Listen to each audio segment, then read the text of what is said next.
In this episode, we're joined by speaker, author, and humorist Karith Foster for a powerful and refreshingly human take on diversity, equity, and inclusion. During our amazing time with her, we covered a lot of ground, but midway through the conversation, Karith invited us to pause and think about what it costs to show up authentically in spaces that aren't built for you. She shares a deeply personal story about being the only one, how stereotypes shaped her early career in entertainment, and the bold decision she made to stand in her truth. I mean, I didn't come out of the womb talking about taking risks and, being true to yourself and, learning who you are. I mean, I grew up being one of only a few, like literally a handful. And Lorin knows it because she heard the joke 20 some years ago. They're in Plano, Texas, where there were 1,200 people in my graduating class. 12 of us were Black.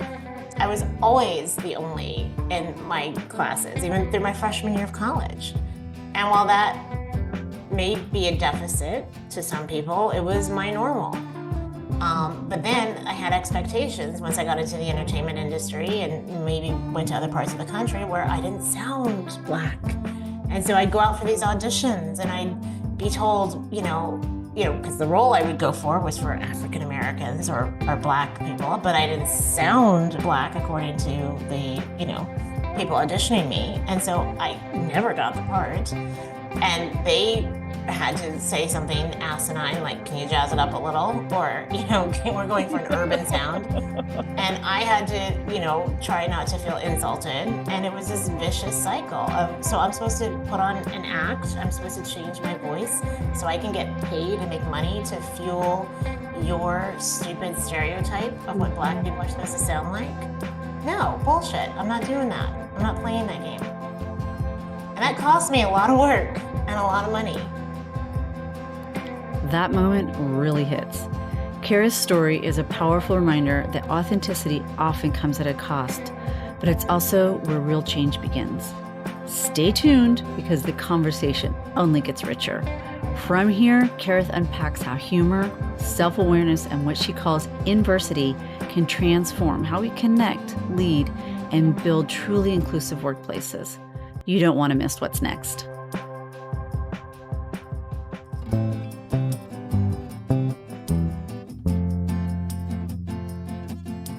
I'm Lorin Mask. Please join me and my best friends at work, Naomi Lippin and Mel Boyd-Brown, where we invite experts to talk about work, life, and leadership, and how to do them better.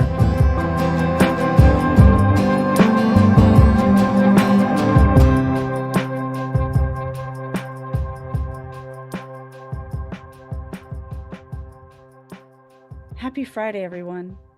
Yes. Happy Friday. Absolutely. I don't know about you guys, but I had kind of a crazy week. But do I say that every time we do a recording? Yes. Yes. Mostly. Mostly. Well, it's like, and that what coworkers were supposed to do. We come in on Mondays and we talk about our crazy weekends, and then on Fridays we talk about our crazy weeks. And now we can't wait for our weekends. And then on Sunday night, we're like, oh my gosh, what an exhausting weekend. I can't wait to get to work on Monday. I don't know. So, yes. And how great would it be to just be in the moment? The craziness? Just say, because we all know that our words and the way we think have a lot of power. Right? We know that. Lorin, you know that because of your work with positive intelligence, for sure. So just, right. just, it's like when we worked at Garnet Health. Oops, I'm not supposed to say Garnet Health. When we worked in the hospital, people would say, I'm so crazy busy. I'm so crazy busy. I'm so crazy busy. And if you didn't say that, people thought you were slacking. True. Right. So. Yeah. Okay, listeners, we dare you at work. If someone says, how are you? Don't say you're crazy busy. Say, I am in control. I've got it all under control. Right. I think that's some good advice, Naomi.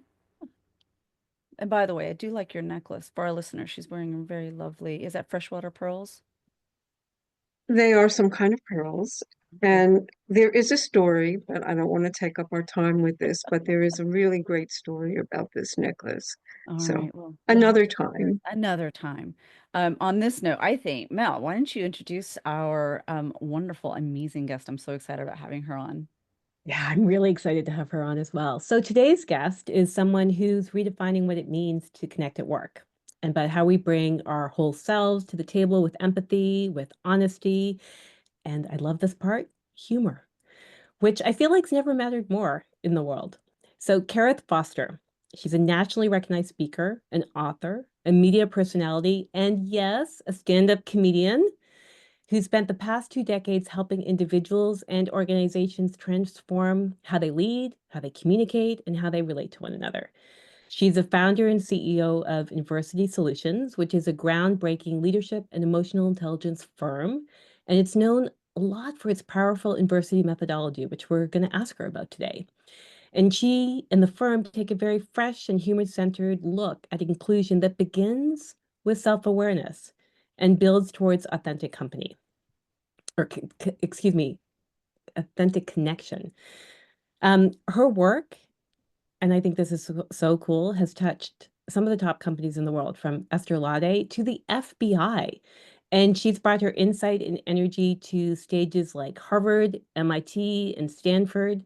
And while she has shared the spotlight with some major powerhouses, like think along people, the names like Brene Brown, Arrington Huffington, and even the former US President, George W. Bush, I think it's her ability to bring heart and humor into the hardest conversations that really sets her apart.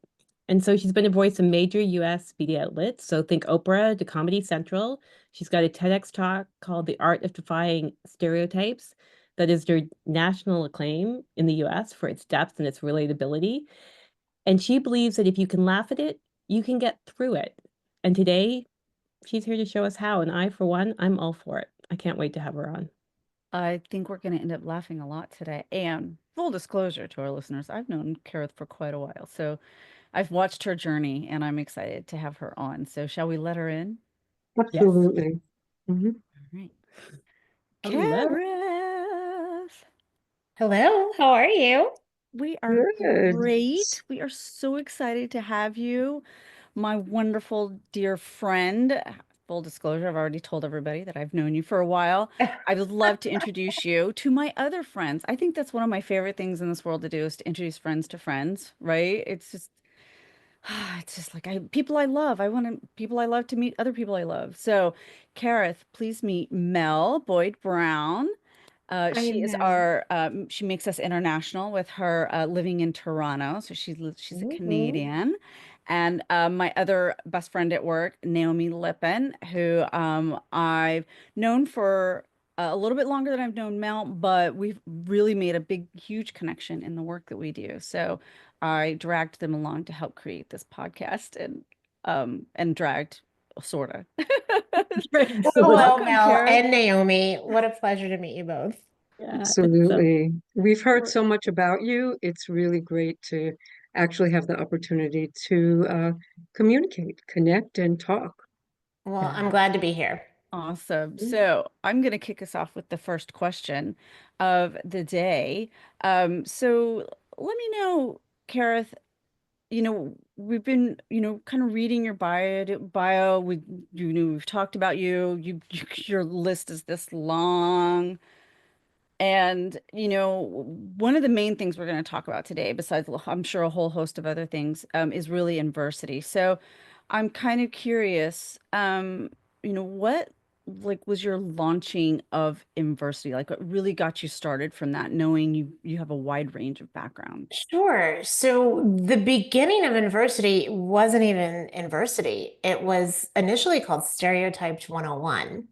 And it began as a college program that I was taking to colleges and universities. And the impetus for it was, or the catalyst rather, I had been on IMUS in the morning, the National Radio TV program. I was brought in to be the person to help Imus redeem himself in the media after the whole Rutgers Nappygate debacle. And the idea was to have a discussion about race and racism in America on a very public platform. So that got me kind of in the realm of talking about diversity and DEI and, the fact that it has been going on for many decades. And it always struck me as odd that it seemed like 2 steps forward, 10 steps back. But then the year that I left IMUS in 2010, there happened to be coincidentally another issue with a Rutgers University student, a young man by the name of Tyler Clementi, took his life by jumping off the George Washington Bridge after he'd been outed by some classmates and his roommate. Yeah, I remember And that my heart story. just broke. You remember that? I Yeah. remember that And story. Yeah. it broke my heart that anyone should feel that alone for whatever it was they thought set them apart from everybody else, be it their sexuality, their socioeconomic status, their ethnicity, their religion. And so I went on the mission to create programming that brought people together. And of course, like I said, my focus was college and university students. So I thought, oh, stereotyped 101, like that's a great name. And I had success with it. And I had people saying, do you do this in corporate settings too? Because we really could use this conversation. And so I began doing that in corporate settings. But then in the teens of the 2000s, I thought, this is something's not right, even with the word diversity. As a writer, as a speaker, as a comedian, I love etymology. And I thought about the word diversity. The first 3 letters are DIV. What other words start with that? Oh, I don't know, divide, divorce, divest. Division, right? And we're expecting diversity to bring us together. Yeah. So let's flip the script a little bit. And that's where I came up with the word that I trademarked, Inversity, and the concept, which was to shift, still honor and acknowledge what we bring to the table, our backgrounds, our heritage, who we are, our identity, but shift the focus from what separates and divides us to what it is we have in common, how we can be truly inclusive, but most importantly and powerfully, how can we be introspective, meaning understanding your value and worth so you can see it in someone else. Yeah, I love that. One of the things that I also love that you talk about is you talk about how traditionally we have thought about DEI as being, you use this analogy of it being like a 2-lane highway when in fact it's a 6-lane, and that really grabbed me. And I'm just wondering, like, what got you to thinking about it so much more broadly than everyone else who kind of sees it as, I think of a 2-lane as being kind of transactional. We're just kind of going Sure. off directions. And 6-lane feels like it captures complexity and it captures the nuances. Can you tell us a little bit about Well, that? you nailed it because it is complex. There are nuances. And everyone's coming from a different experience. They've got a different, exit and entry point in the conversation because they're coming from different directions. And so that analogy, I think, really spoke to the fact that it's simple, complex, simple, Yeah. right? Like it's simple because we're actually just talking about humans who all want the same thing, to be valued, to be heard, to be seen, to be loved. It's complex because we're bringing in these individual experiences, these different messages that might pull us in different directions. We tend to gravitate, of course, to our tribes. We tend to gravitate toward the ego, wanting to be right, wanting to, you know, convince other people that we're right and they're wrong. And so, it gets complicated with the human factor as well. And so, if we can think of this as evidence by looking at something as simple as the highway, and there are a lot of things happening at once, and people going in different directions. I think that, that is an easier way to kind of encapsulate the idea of how we can even go about having these conversations. I love that idea, the analogy of the highway when you said also like on ramps and off ramps, right? And I was wondering, like, how do how do you encourage people to find their own on ramps? Well, so I know there's a question later on about my changing the tagline for Inversity. Um, And do you mind if I just spill that Yeah, down? No, sorry, Karith. No, can't. you You have must to hold on stay to in it. order of the show and how we've laid it all out. You took would- now you took away the one question that I had. All right, you asked me, Naomi. Go ahead. Please. I don't see. So initially I call Inversity. Our tagline was division without diversity, or excuse me, diversity without division. But it's so much more than that. Inversity is really this concept of going inward, right? And I wrote the book, You Can Be Perfect, You Can Be Happy. The idea isn't to strive for perfection, it's to strive for excellence. Well, how do you achieve excellence in life, whether it's with work, with your family, in your personal situation? You have to know yourself. I mean, know thyself is one of the oldest quotes out there. And so, as far as people identifying where their ramp is or when to get on, they have to be able to know themselves. And, we talk so much about showing up as your authentic self. Well, what does that even really mean? Most people don't even know what their authentic self is because we've spent so much time surviving, right? Trying to belong, Maslow's number 3, on the hierarchy of needs, that we don't even know who we are and we're disconnected. So the new tagline for Inversity, drum roll please, is excellence through connection. Because we're not connected to one another and we're not connected to ourselves. And we see this more and more every day. And I don't just mean because of technology, although that's a big part of it. I had a wonderful experience. I went to the gym with my parents who are older, and we went to a meditation class and then to the sauna and the jacuzzi and the steam room. And I witnessed something that blew me away. At the jacuzzi that I'd just been in, talking to my mom and her friend, there were about 4 or 5, maybe 6 people, all on their phones in the jacuzzi. Now, I get like the phones are waterproof now for the most part. But this is your chance to unwind. This is your chance to relax. This is your chance to reflect on your day. What went well? What would I do again? We don't even give ourselves downtime anymore to think, to be in our own thoughts. So we're not connected to ourselves. How can we possibly be connected to other people? Mm. Mhm. Mm. I So oh, sorry, Naomi, go ahead. no, go ahead. No. I what I really love about what you just shared is like the research tells us that the most effective leaders, one of the things two things they prioritize, exercise and self-reflection, which is really what I hear you talking about. And in your TED talk, you spoke about something that just really, wow, like blew me away. You talked about that sometimes we choose risk and sometimes risk is thrust upon us. And you actually want to pull your quote out because I feel like it's a call to action. You said, there is power in being yourself in a world that wants and expects something else. Being true to you is possibly the greatest risk you will ever take and the most daring one. And I'm getting goosebumps even as I just say that right now. And it strikes me that this self-reflection piece and this connection to ourself is part of that. And I'm just sort of wondering, there's going to be people who are listening who like are afraid of taking that risk. They're like, yeah, I kind of know, but what would it mean to really step into being really me? And what do we think the invitation is for them? Like, what's something actionable and small that people can do? Especially when there is a lot of fear right now. Absolutely. I think all of this is about reframing, right? Reframing how we think about risk. I attend a lot of seminars. I see a lot of other speakers as well. And very often, a lot of the messages, we take risks every day that we get out of bed. Every time we step on public transportation, every time we get in a car, every time we start a conversation with someone new, that's a risk. It's a risk of danger. It's a risk of rejection.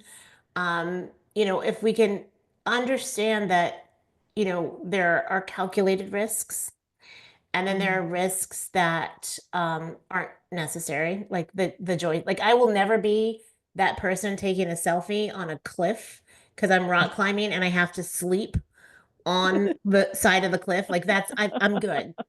Okay, I don't need that kind of risk in my life. I'll never be the person like underwater in the shark cage. No, that's not necessary. That's for shits and giggles. Like that's not, I'm not part of that. But for me, what has always been my motivation, it's not that I'm not scared. I mean, I am terrified to do things sometimes. But what weighs on me more than the terror, than the fear, is the question, what if? What if I don't do this? What if I don't take this chance? Like I am, and maybe it's a version of FOMO, right? But I can't live with what if. To me, that's purgatory. That's hell on earth. Wondering what could have been had I put myself out there, had I tried. And that's really what's propelled me into many of the things that I've done. Mhm. I Mhm. I'm curious, Karith. I'm hearing a lot of, people are afraid to take risk or they're afraid to kind of put themselves out there. But I'm also seeing a lot of emboldenedness. Like people really putting themselves out there when they should be like not, then that's like all of a sudden now we have a tug of war. We have a bunch of people who are scared to speak up, and then we got people who are speaking up and they're increasing the fear of other people not speaking up. What are your thoughts around that? Well, I mean, are you really thinking about those people all the time? Like, do you go to bed with those people in your mind? Well, they're in the news right now, so maybe. Listen, they're in yeah, they're in the news. They're getting their 15 minutes and maybe a little bit longer. But the reality is, how does that affect your life? And I True. think that's the biggest thing that holds people back is this fear of what other people think of them, right? Because we're so super critical about ourselves that we think, oh, so and so's thinking about, nobody's thinking about you. You're putting that on yourself more than anybody else is thinking about what you did or what you wore or how you looked in that bathing suit on the beach. Yeah. They may look for a second, but then they're on to their stuff. And if we could again reframe this idea that, and that's the ego talking, right? We're the center of the world. And we are, as far as we're concerned. My theater professor always said to me, you know, well, us, we are the stars of our own one person play. And we Yes. are. We are only coming from our perspective. That's the only place we can come from, unless you can evoke what I call conscious empathy. Now, in that position, as the star of your own play, what you have to be able to have the awareness of is that you're sharing the stage with other people, right? And not everybody's looking at just you.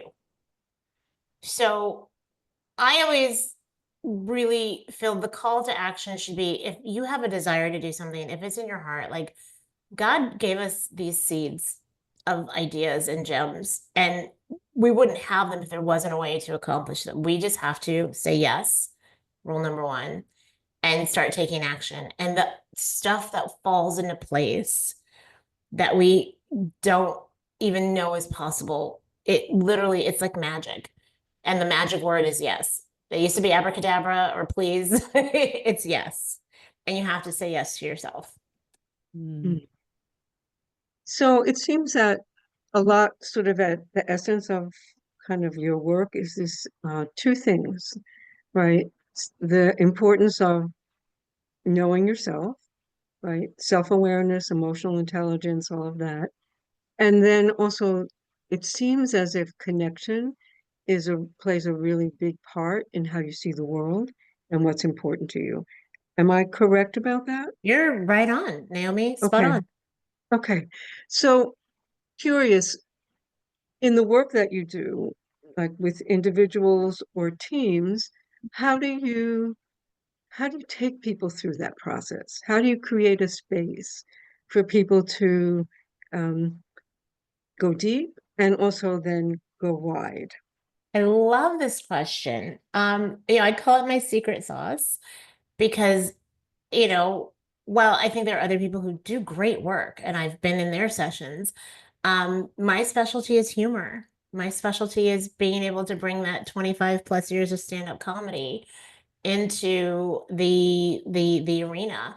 And I think that's a gift because doing stand-up for that long, it's what's interesting is a lot of people think, oh, stand-up comedians, they just, stand in front of brick walls and talk about their private parts for 40 minutes.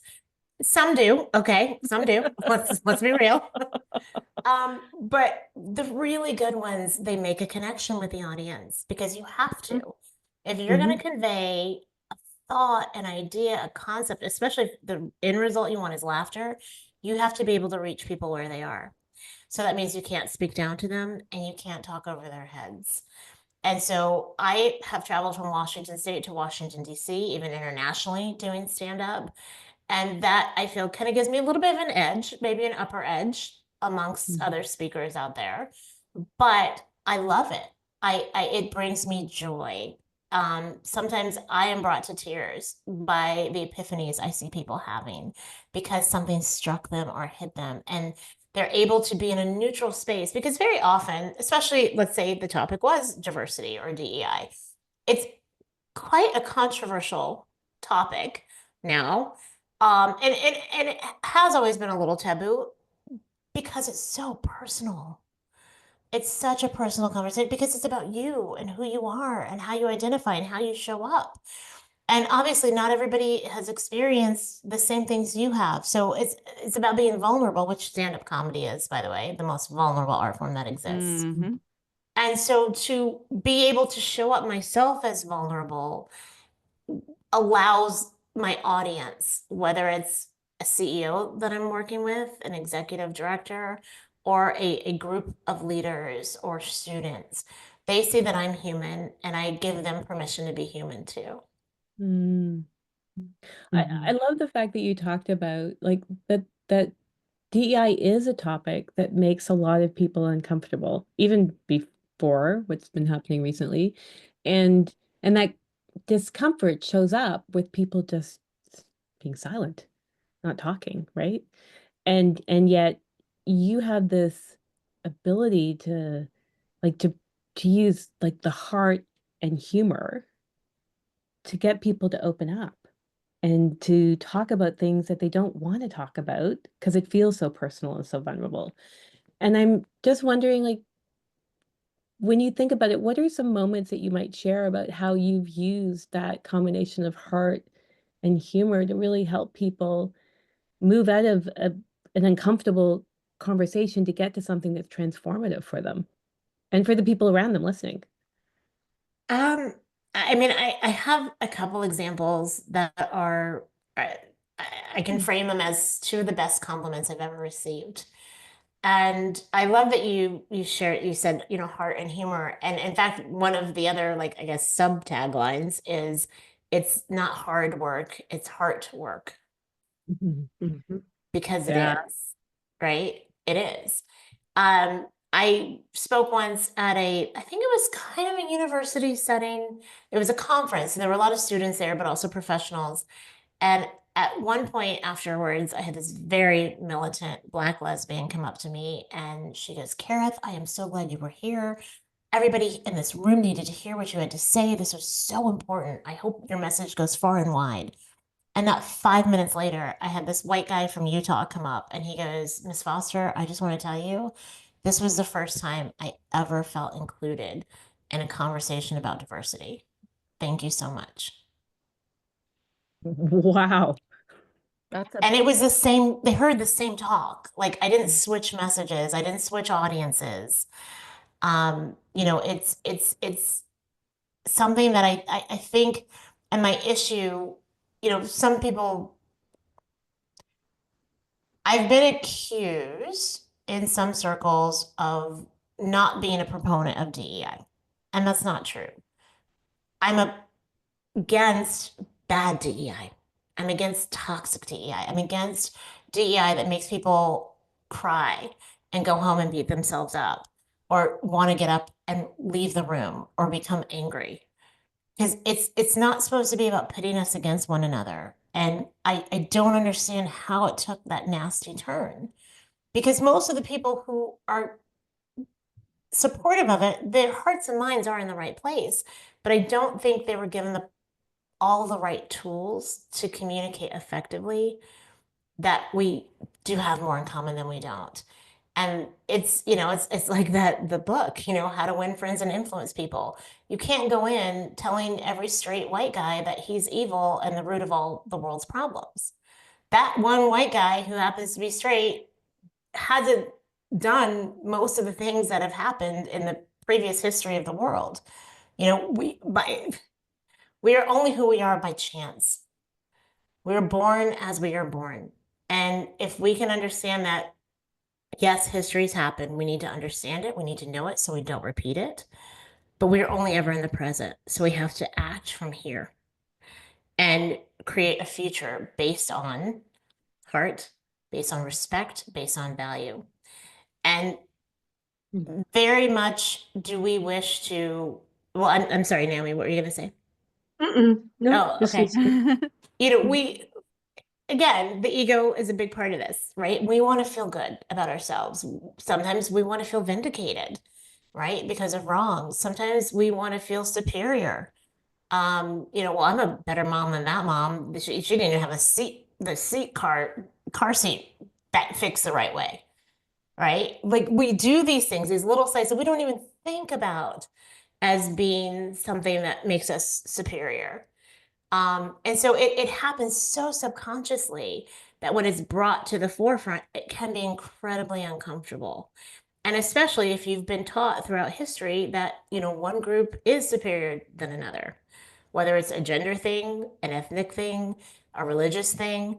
And so we're battling against that, and we're battling against people's needs and desires to be seen and heard, and to do it in a way that is disarming, but also doesn't further ruffle feathers. And it's a kind of a no-win situation. Like people are going to be uncomfortable, but the beauty is Yeah. discomfort is temporary. Because people fear change to some extent too, right? They're like, well, what happens to I don't understand the future. I don't know what the future is. What's my place in the future? And what you're talking about, I don't fit in that future. And I think that that's where some people, I mean, granted, there are people who literally think that they are superior, but then there's also the people that are like, well, am I going to lose? Is this a lose-lose? Is this a win-lose? Is it a zero-sum game? And then I think then people are, fearful, and then they're acting out, or they're remaining too silent, or, whatever it is, right? 100%. I mean, fear is what rules the world. And we're bombarded by fear all the time. You turn on the news, you go on the internet, you'll see great cat videos, but you'll also see people like fighting against each other on political, But or that goes back to what you were saying, Karith, right? Maslow's hierarchy of needs, right? How can we get to belonging if we're all worried about our security? yeah. I think one of the greatest lies that we have been told, and by we, I mean mankind, humanity, womankind, whatever you want to say, is that we're not enough. And we've believed that for eons. And we've acted from that place of not enough. And so, in order to compensate for that, we've had to create things that make us feel like we're enough, whether it's real or imagined. And that again is where the fear of, well, if they win, I lose. Says who? Says who? Well, some people don't think there's enough space for everyone. Of course. Some people don't think there's enough money in the world. Some people don't think there's enough water in the world, enough land, or enough food, enough attention, enough time. Which world are you going to live in? And that's the thing, it's a choice. It's a choice. And most people don't even realize that they have that choice. And I think that's what's happening right now in this world where things seem so chaotic. People are taking one of two paths, and I wish I could say it was more of a 6-lane highway, but it is one of two paths. Are you going to live in fear, or are you going to live in love and abundance? I think it is a choice. I agree with you. I will just share that for me, it's not one or the other, because sometimes I'm fearful and sometimes I'm living in that abundant and love vibration, that frequency. So I think, but knowing the difference, I think is really the key. Knowing what's happening for you in that moment, whether the fear is, or this being scared or whatever is operative, and knowing that, and and I believe that you have to kind of let it run its course a little bit, can't really just say, I've got to shut this down, because then it just goes and hides for the moment. So it runs its course, and then, for me, then I can, shift back into that, you more, I would say, not just positive, but more actually effective space, because I think fear is not a particularly effective space to be living in. It's Right. not. And It's not. we know that for Mhm. ourselves, we know that in our families, we know that in workplaces, right? Workplaces that are the most toxic are ruled by fear. Mhm. And you're right, Naomi. Listen, it's a very human thing to oscillate between the two and to ride that wave. The idea is to have the consciousness to know that it is a wave. You're not always going to stay here and you're not always going to stay there. But when you start to go there in the fear, you know that you have the choice to pull yourself out of it. Right. And some tools. So this connects to a question I have for you, Karith. When you do work with leaders and teams, can you share a little bit about some of the tools and techniques perhaps that you teach or you facilitate, so that people do have something to work with when they are going down that path, that rabbit hole? Absolutely. So it sounds like it's a play on my name, right? I want to teach people to foster a care culture. Dun, dun, dun, ba-dum-tsh. But I'm true. Rim shot. Foster, Karith Foster, foster caring. Right. But care is an acronym that we use at Inversity Solutions for conscious empathy, which is, not to be confused with sympathy, because I think people sometimes think Mhm. juxtapose and conflate sympathy and Yeah. empathy. Empathy is when you put yourself in someone else's shoes, right? Mhm. Conscious empathy is empathy on steroids. Okay. It's when you get a little uncomfortable, when you go a little deep, when you ask at least two questions: what is it like for them, and how might that feel? Mhm. Right now, will we ever know what it's like to be anyone but ourselves? Of course not. Of course not. That's ridiculous. But we can ask, what might that be like for them? How might that feel? The A in care is active listening. I just did a session for a client, a big insurance company, the keynote and the two workshops were called the currency of listening. And one of my favorite things always to share is I love fun things and anagrams, and the same letters that make up the word listen also make up the word silent. And sometimes just being silent, hearing someone share, hearing their story, hearing just them feeling heard, not only makes them feel loved, it makes them feel valued. And guess what? Valued people, they add value. Active listening is something that I think, we may hear it as like kind of the buzzword now in a lot of corporate settings and programming, but it means putting your phone down. It means closing the other tabs on your computer. It means looking someone in the eye if you have the ability to do so. I know there are some people who are on the spectrum that they can't do that. They actually just can't do that. But if you can, give that gift to someone of your full attention, repeating questions back, making sure you heard what they said correctly. The R is for responsible reactions, which again, being human, most of the time, our gut reaction is a reaction versus a response. So how do you get to the place where you've the awareness and the consciousness to take a breath, gather your thoughts, maybe step outside for a minute, and then respond? Yeah, because you can't do C and A until you handle R. Because when we're under stress, our prefrontal cortex is just hijacked and we don't think. So we've got to Completely. get out of that hijack, and we've got to learn, as you say, self-awareness to not let that not live in that hijacked moment. 100%. So Lauren. continue with your acronym. Sure. So the There's E, more. but that was a great insight. Yeah, no, absolutely. The E stands for environmental awareness, which means, be aware of where you are, who you're with, the fact that it may not be your chosen tribe, and maybe people from, other parts of the world, the country, the community.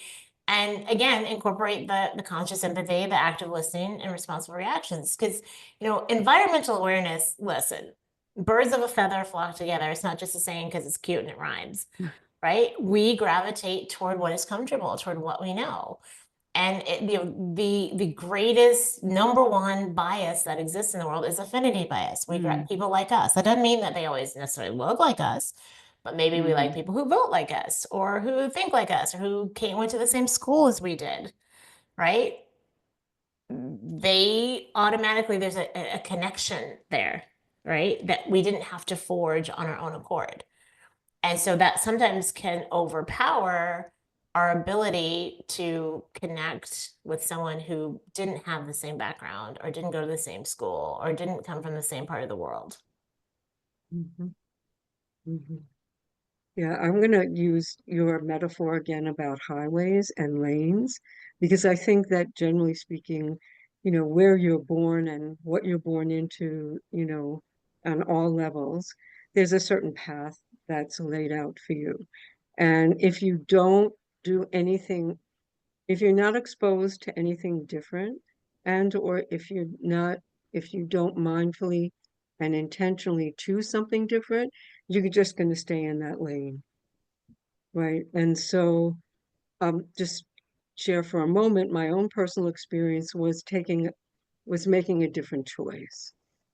And so that led me to opening up a whole other way of being in the world. So there is something to be said about, again, understand, a lot of it, to your point, does come down to how do you see yourself in the world and how do you want to show up? Yeah. Yeah. I love that, Naomi. It's interesting because it starts to, all of a sudden you just made me flash back to mine and Karith's history, and we've known each other for years. We look good, girl. You We could look say good. the number. You've known each other since you were 4. I know. Well, Yeah, I would absolutely. actually, to be honest with you, Naomi, I would say the number. I just don't remember because it's been so long. We were both in New York City, and we met each other, because we both have a Texas history background, or from It's Texas been over background. 20 years, maybe even 25. Way more than that, because I've been with my husband for 20. So Oh, yeah. yeah. Over So 20, we yeah. might need to add, we need to add another 10 on that, I think, Gareth. And we became fast friends, and there was a group of us, and we would go support you at your comedy You did. shows. We would come and we would hear the same jokes over and over again, and we would go, okay, I've heard this joke. We would laugh really loud, even though we knew what was coming. I And we was knew the just jokes starting already. But out. You we got would to try work to get that set. we would try to get the audience going, like we were plants almost at this point. But but there was a point, right, that both you and I made a pivot in our career, and I owe a lot of my pivot to this career to Karith, because she was working at Estee Lauder, and I was in the film business, and I was like, I need to get out. I need to get out. And I said, Karith, how the heck did you get into HR? Because, I thought, well, that would be a natural progression for me. And she's like, oh, story, story, I story. needed insurance. My mom said, please get a job with insurance. And so So, I did. yeah. And I said, well, Karith, I said, I need a place to land right now, because, I was switching into my coaching world, and that was 24 years ago. So we know that you and I had many years way before that. And she got me that job at Prescriptive, so I could kind of land, do my coaching training, and then made my shift into getting my master's and all that. But Karith got me in that company and got me that job. And, so you're responsible for this mess, Karith. I love it. I accept. I accept. But that was a different highway, Naomi. Totally. To Totally. your Totally. point, Naomi, and I think that a lot of us need to think that we can change lanes. We can take the exit, or we can go where, this highway's going this way, this highway's going this way, and we can make that shift, and we can be safe, and we can be confident. Well, it also And makes me think, as you're saying that, Lauren, the gift that we give other people, when we encourage them to choose what feels real for them, to be real, right? And then that is almost like, and as we choose it for ourselves as well, right? We give that permission. kind of implicitly to other people. And so We're change back to starts. talking. I'm sorry. I was gonna say, I was gonna say we're back to talking about taking risks. Yeah. Yeah. Right? I mean, because that's what it is. It's a stepping out of your comfort zone, stepping into a new direction and having the faith that and the belief that this is the right thing for you. Mm. And the big change can come with small acts of courage, like small steps. It doesn't have to be redo it all And at once. that makes me think of somebody that, oh, Karith. Oh my gosh, that makes me think of somebody because I'm hearing comfort zone. And I've often heard people say, oh, real growth happens outside of comfort zone. But you know who contradicts that sometimes? Hmm. Marcus Buckingham, But yeah, I love who him. We were you just together like last year. I know. I saw that and it was so exciting. But Marcus says that it's not really just about being outside your comfort zone, but it's about bringing your strengths and bringing what you're good at to that new thing. So that lessens the risk, I think, if we think of it that way, that if we think, well, yeah, we're taking this risk, but let's be authentic, let's be ourselves, let's be what we're good at in that new risk, right? And we don't necessarily it doesn't have to be uncomfortable. The vision I had when you said that is it's like going down a different road, right? Like taking an exit, but in either your trunk or in your backpack, you got your survival's kit, which is all Mhm. your talents, all the accessories, all the tools of what makes you you. So you're not really, even if your car breaks down, you got stuff to keep you going. Mm-hmm. Yeah. Mm-hmm. I think that's a beautiful thing because it does bring up this idea of really knowing what your strengths or what your talents are. And sometimes this has been my experience coaching people using, of course, that Clifton Strengths Assessment. You talk to people about, oh, this, just very quickly, one woman I was coaching, self-assurance was one of her talents, which means that she's someone who, pretty is sits comfortably and knowing who she is and what's right for her in the world. However, growing up, that was a very hard talent to really show up with too much because she got, who do you think you are? You think you're so Mm, much better than us, blah, blah, blah. So to survive, that actually became a deficit for her. mm, And so it required a reframing. mm, So it is very interesting because once you have language, positive language to express those things, you can really harness those, right, to do all of those things that you just talked about. But it does sometimes take some repair. Absolutely. I mean, I didn't come out of the womb talking about taking risks and, being true to yourself and, learning who you are. I mean, I grew up being one of only a few, like literally a handful, and Lauren knows it because she heard the joke 20 some years ago. In Plano, Texas, where there were 1,200 people in my graduating class, 12 of us were Black. I was always the only in my classes, even through my freshman year of college. And while that may be a deficit to some people, it was my normal.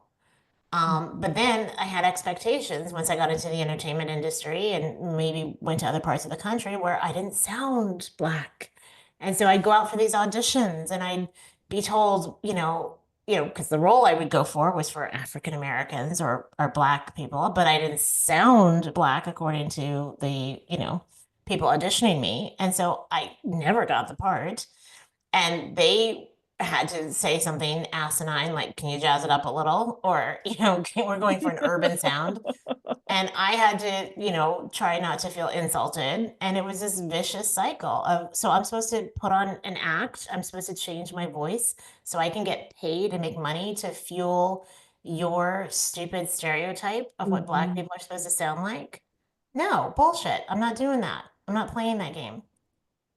And that mhm, cost me a lot of work and a lot of money.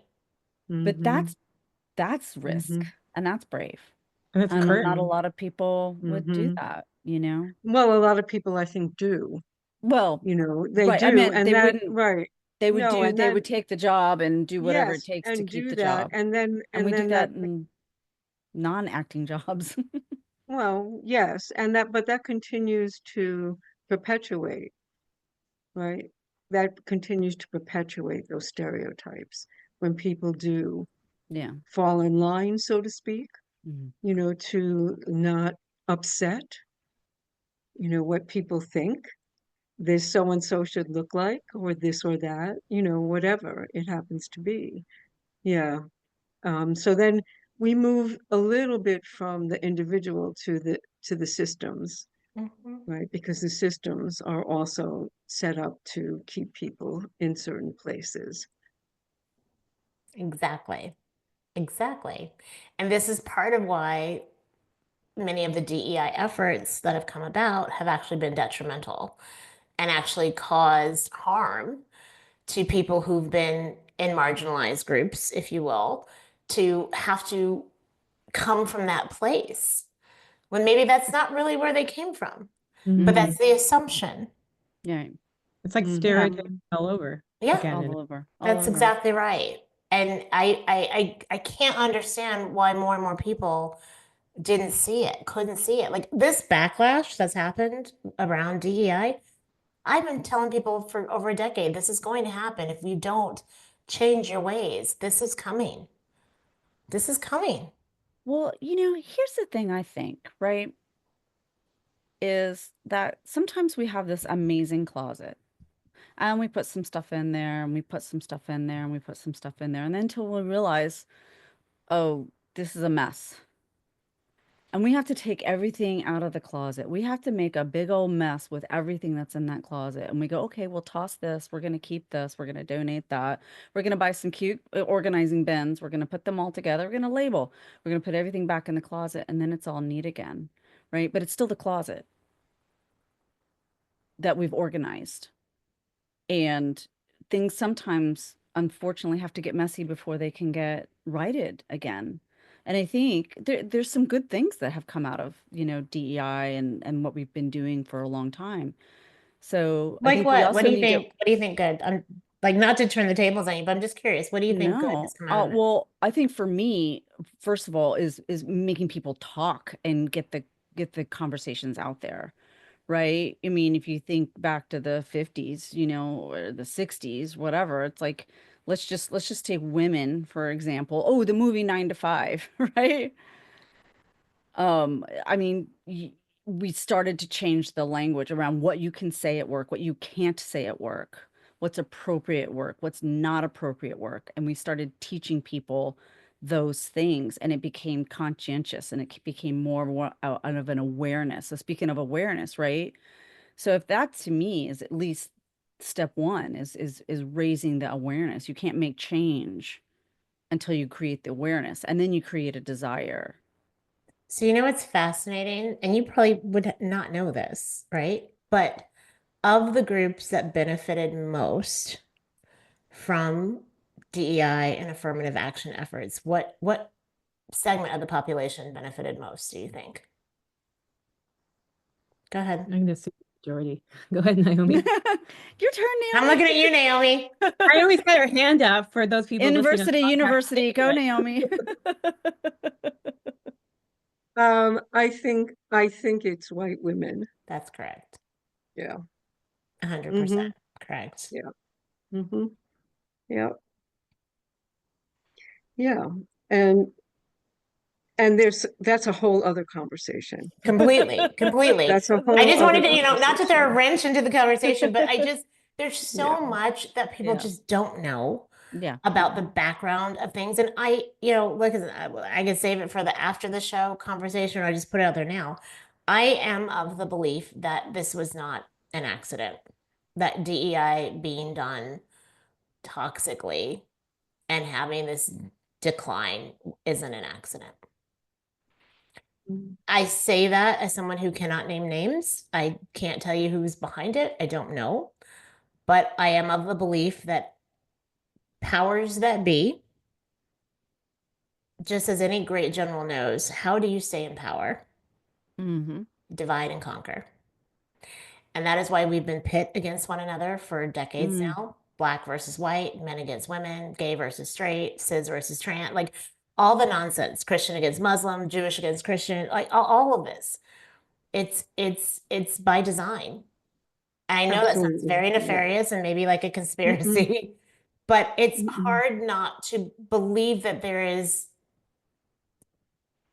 reality behind that based on just Mhm. how the media operates, how these programs have been unrolled.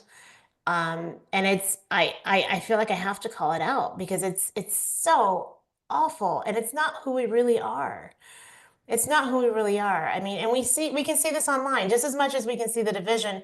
We can see people coming together when they see an act of kindness done for someone else. And people from all over the world are like, oh, that touches my heart. I'm so glad that person was helped or saved or, and it's not about race or ethnicity or gender. It's about humanity. And Lorin, you and I were in New York City 9/11. We were Mhm. there. We went 9/13 that Thursday to the Jacob Javits Center to help, to Mhm. deliver, take water, make sandwiches. We saw, I mean, for blocks and blocks, thousands of New Yorkers were there to help, to give blood, to, with tools, whatever they could bring for their apartment. And I will talk about this, even though some of my audience members weren't even born then. But I say that is one of the most beautiful things I have ever witnessed to this date in my life. Because in that moment, for like 2 weeks in New York City, there was no religion, there was no politics, there was no sexuality, there was no gender. It was people there to help people. So I know it's possible because I've witnessed it. I've seen it. I've felt it. What do you feel like's the remedy, then? Well, what I do, of course. Whoopee, Come on, Lorin. come on, Mel. That was a Excellent. softball. Honestly, I think the remedy is tuning out the negative stuff. And I'm not saying don't be informed, Right. but I think a lot of because I did work in media as Lorin had. I worked in news. I had my degree in broadcast journalism. I worked at a local level. I worked at a network level. And I see what they do and I've seen what they do. And I knew back then things weren't right, but I didn't know what it was. I just knew it didn't sit well with my soul. Now I am more informed and I see the manipulation. So be very guarded with the energy that you put into what you see in the news. And I don't care what network you watch, Fox, MSNBC, I don't care. It doesn't matter. They're all really owned by about 6 companies, and they just know how to cater to their audiences. They know how to pull you in, they know how to keep you, they know how to rile you up, they know how to activate your echo chamber. Mm. Be very cautious Mm. about that Mhm. because No. that's not What always reality. Yeah, and I appreciate you saying that because one of the things it reminds me of is like this idea of like how do we remind ourselves and train ourselves to think critically. So I don't know if this happens in the United States. In Canada, where I live, like a required in the education system, it's required in all the way from like, grade 1 and grade 2 all the way up through to the end of middle school is media literacy training of Mm. really like requiring kids to learn how to digest, dissect media, to Yeah. understand different points of view, to question, to think about like what's the point of this, and not just media in the traditional sense that we think of journalism, but also advertising. Yeah, I yeah, Like, think that's done. absolutely. I think that's done informally, but not formally the way you're doing it, Mel. And I think mm-hmm. it would depend on the schools and the teachers because, we run schools at a local level, not a yeah, national level. we run them provincially, so that's like a provincial requirement. Yeah, well, it's Mm-hmm. like different here, I think, for sure, Mm-hmm. because that would just depend on how the school runs, you And know. so really like interrogating what we know and what we believe and examining our assumptions. And I think, Karith, that also comes back to one of the points you made at the very beginning is about that self-awareness piece, like of knowing yourself and challenging yourself. Like how And else could I question everything. question? Question everything, even how you feel about something. Yeah. Why do I feel this way? Why did what that person say upset me? Is it because it's a belief that I hold to be true? Is it because that's how I actually feel about myself? Or is it because they're really negative and I picked up on it. Like, what is it that is penetrating, right, our person? And sometimes, the anger, the upset, it's completely justified and rational. Now you have to make the decision. Are you going to feed into it? Are you going to escalate it? Are you going to dissolve it? Or are you going to neutralize it and walk away? Right. And as you said, the invitation to also put yourself in the other person's shoes. And we don't know, but we could imagine what might be Yeah. going on for them. What could have been their motivation? What else is happening that I don't know, right? In the Yeah. system, for I example. call it the 5 C's. It's actually gone up to 10, but like, why do people say wackadoodle stuff? Right. And the first C is, couth, although it's uncouth, or class. Some people don't have any, as we say in Texas, they weren't raised right. The next is people are curious, right? You may ask a question that may be inappropriate, but it's because you just wanted to know. Now, you can be curious and you can be courteous. I try to stress that to my audience. But again, not everybody's coming from the same background, don't know how to, ask the right questions or say the right things. So, as the recipient of that curiosity, how are you going to respond and react to them? Mm-hmm. Right? Sometimes people are, clueless. And I love to share the example. And since this is we're going to call this a brave space, because I like using that term, right? Brave spaces. When y'all were growing up, what did you call it when you sat down cross-legged on the floor like this? You're trying to make me remember back that far, Karith? Yeah, yeah. We would have called it like something that would be completely inappropriate in Canada now. Yeah. Mhm. Yeah. Indian style, right? Exactly. Yeah. I Yeah. had completely Right? forgotten Well, about that. guess what? 'Cause I'm Obviously, in they the don't call it crisscross that anymore. applesauce world with my 3 children. I didn't know that till I had kids. If I hadn't had kids, I would have never known it changed. They were at a little karate class in New York City, and the teacher's like, "All right, everybody, come sit down, crisscross applesauce." And I'm like, "It's not crisscross applesauce. That's Indians." Oh, dear God. Yeah. I can see why that's inappropriate now. Yep. Okay, got it. I learned so much about my husband and I often said that as our kids went through school in Canada, we learned so much about Canada's Indigenous history that was never taught to us going through. Absolutely. The kids Absolutely. would come home and they'd be like, No, we don't, you don't use that word anymore. You don't do this. And it would be like, what? Really? We did. I had to go and do an entire course on it, which I Yeah. love because Yeah. I realized there was a whole Mhm. piece of But education. are that you was- evil for not knowing this? No, you're not. You just weren't made aware of it. Right. So that's the idea. When you go in to inform, to bring people up to speed, you don't go in on attack, right? You don't go in to berate. You go in to educate. And that's really what this should have all been about. Bringing people into the fold so that they're up to speed. Now, can you make someone use the new terminology? Of course not. They're adults, they're responsible for themselves. But can you at least give them the information for them to utilize as they so choose? Yes. Do you force it or do you provide it? Mm. Mm. So go ahead, Nope. Lorin. Go ahead, Naomi, if you have a question, No, because no. otherwise, No question. No. I oh, think we were about to do this similar. same thing. Yeah. Karith, we could God. talk to you for another 16 hours, Mhm. right? We have gone over our typical time, but it's been so fascinating. I'm sure our listeners are going to have been fascinated too, because otherwise, if we cut it off earlier, there would have been like, wait. So why don't we wrap this up for our listeners and head on out with one last question for you, Karith. So you've given a lot of pointers, a lot of tips, several acronyms, a little sneak peek into a lot of things that you do to help others. Why don't we just have, if out of all the different things you've kind of shared and the things you have in your little trick bag of tricks, name one thing that someone, when they hit stop after listening, that they could do right now and it's easily actionable. Oh, it's not easily actionable because you're going to doubt yourself, but it's a practice. Okay. Trust your gut, trust your intuition. You know, you know. That's why we ask for other people's opinions, because we just want what we know to be true validated by someone else. So if you were to ask somebody for their thoughts on this, what would their answer be that you want to hear? That's what you need to do. Got it. Got it. On that thought, Karith, thank you so much. We've thoroughly enjoyed having you on today.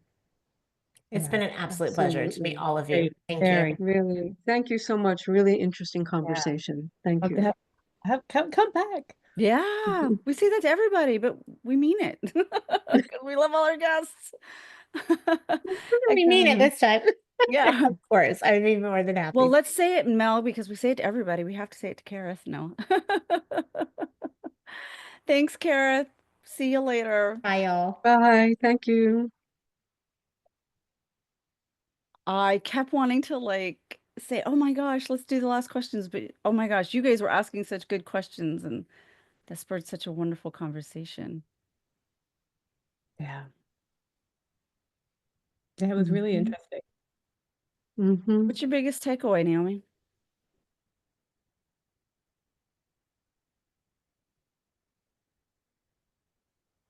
I'm actually more curious about her perspective on DEI Mm, You want to know more? and the and I what I really appreciate what I towards the end of the conversation, her perspective on sort of context. mm, And, you know, I'd like to know a little bit more about that. I tend to agree with her because I tend to think that, nothing happens by chance in like in the media and those kinds of things. That there's generally some thoughtful purpose around creating the conditions that we live in. So I mm. kind of thought that was really interesting that she brought that up. Um, have more curiosity than anything else at the moment. I think that's what makes a great guest, right? Someone who's making us want to learn more, know more, and, maybe we have her back again in the future and pick her brain some more about specific DEI thoughts and, what she sees as the new future, since she's changing her tagline, right, about the connection. So what was your big Hmm. takeaway, Mel? Um, I mean, I really enjoyed the conversation. I think like sitting in a reminder of how two things. One, that how much of this work starts internally, right? Mm, So with self-awareness and compassion for ourselves versus judgment. Recognizing Hmm. that we are influenced by the environments that we are in and the environments that we've experienced, mhm, and not Hmm. judging ourselves for that if it no longer fits, but simply being aware of that and then sitting in a place to choose differently. And I think the other piece I really appreciated was the invitation in this work to approach it without judgment so that we can actually have the conversations that need to happen and to be open and curious about different perspectives and Hmm. how we individually and collectively get to the places that we get. Hmm. I think that Hmm. that piece of coming at those conversations with curiosity and not judgment is needed. Otherwise the conversations stop. People get activated. yeah. They Hmm. get uncomfortable in Hmm. the wrong way of uncomfortable because they're fearful of being wrong or making a mistake or being judged. And then we don't end up making the progress that we need. So those are sort Well, of the things I'm thinking about. I Hmm. love that, Mel. I want to build on that because I agree. Because, you know, just shifting all of what we've learned today, just in the workplace, which is where our work is focused in on. You know, we need to stop and take a moment and take stock in these concepts and these suggestions and these ideas because you know you mentioned it not too long ago, Mel's. We're so transactional and we're under these pressures, we're under these deadlines. Leaders are just trying to survive and get things done, and we're not taking the time to put a pause and say, let's just breathe. It's like Karith, she's in the jacuzzi watching everybody on their phones. It's like, what, maybe as teams, we need to quit running around and chasing our deadlines and just take a moment, right? Take a moment. What's our authentic self, even as a team? Yeah. Well, and then there's a whole thing about devices, right? And how they're designed to capture and keep our attention and Yeah. distract us. And then we self-soothe through them. And that's a whole other podcast. The evils of the smartphone. There are also the blessings of the smartphone. I love it. Well, guys, as always, thank you for going on this journey with me and being my best friends at work and talking about the things that I love to talk about and our guests. And thank you. Thank you. And thank you for introducing. Thank you. I really appreciate I missed what you said, Mel. I said, thank you for introducing us to Karith. Yeah, she's great, right? Yeah. Thank you. Well, you All guys right. have a great rest of the day, and we'll Thank you. Great weekend. Same to you guys. Thank you so very much for spending some time with us. We hope you got something out of this episode. Now, if you liked it, do us a huge favor and take a moment and hit the like button. Did you do it? Thanks. Now, are you curious about who is next? Well, then please subscribe to the podcast. It'll help our channel so very much if you do choose to subscribe. Because, of course, the more subscriptions we get, the more opportunities we have to scale up our production, the types of guests we can have, and overall improve on what we can do to make the experience you want and might need. I feel like I sound like a public radio station fundraiser right now. Well, I guess that makes sense because we want you to come back again. So hit that subscribe button. It's super easy. Thanks so much, and we can't wait for you to join us for our next episode of Best Friends at Work.